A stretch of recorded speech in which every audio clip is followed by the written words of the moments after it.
আমার ফুপু মারা গেছে 1 বছর হলো, আমার ফুপুর নামে 10,000 টাকা উঠাইছে।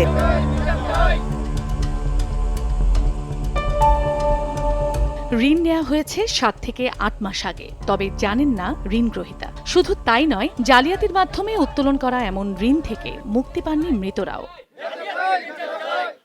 শেরপুরের ছিনাইগাতি উপজেলার নলকড়া ইউনিয়নের মানিককুড়া গ্রামে এসডিএফ সমিতিতে ঘটেছে এমন কাণ্ড। ভুক্তভোগীদের অভিযোগ, সমিতির সভাপতি মোমেনা বেগম, সম্পাদক আঞ্জুয়ারা এবং কোষাধ্যক্ষ মিনারা বেগম সহ কর্মকর্তারা যোগসাজশে এমন ভুয়া ঋণ মঞ্জুর করে আত্মসাৎ করেছেন। সমিতির অর্ধ শতাধিক হতদরিদ্র সদস্যকে না জানিয়ে তাদের স্বাক্ষর ও টিপসই জাল করে 10,000 থেকে 1 লাখ টাকা পর্যন্ত ঋণ উত্তোলন করা হয়েছে। জালিয়াতির সঙ্গে জড়িতদের শাস্তি দাবি এলাকাবাসীর। জ্যাঠাতো বোন নাম ওজফা, সে মারা গেছে, মৃত ব্যক্তির নামেও তার টাকা উত্তোলন করেছে।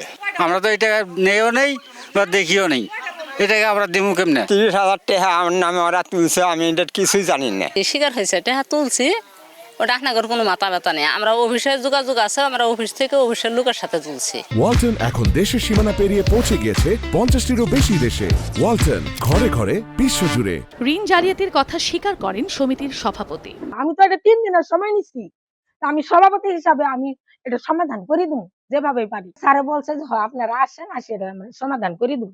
দুর্নীতির অভিযোগ সমিতির সভাপতি সহ অন্যদের ওপর চাপিয়ে দায় সারছেন এসডিএফ এর ঝিনাইগাতি ক্লাস্টার কর্মকর্তা। আর লিখিত অভিযোগ পেলে ব্যবস্থা নেওয়ার আশ্বাস উপজেলা নির্বাহী কর্মকর্তার। তাদের কাছ থেকে দ্রুত টাকাটা সংরক্ষণ করে সেটা ব্যাংকে নিরাপদ তাদের যে অ্যাকাউন্টে জমা নিশ্চিত করা, এবং যারা কমিটিরা এই ধরনের ভুলভ্রান্তি করছে তাদেরকে শাস্তির আওতায় আনা। যে অভিযোগটি আমরা ইতিমধ্যে শুনতে পেরেছি, সে বিষয়ে আমরা এখনো পর্যন্ত কোনো লিখিত অভিযোগ পাইনি। লিখিত অভিযোগ পাওয়া মাত্রই আমরা তদন্ত সাপেক্ষে প্রয়োজনীয় আইনগত ব্যবস্থা নিব।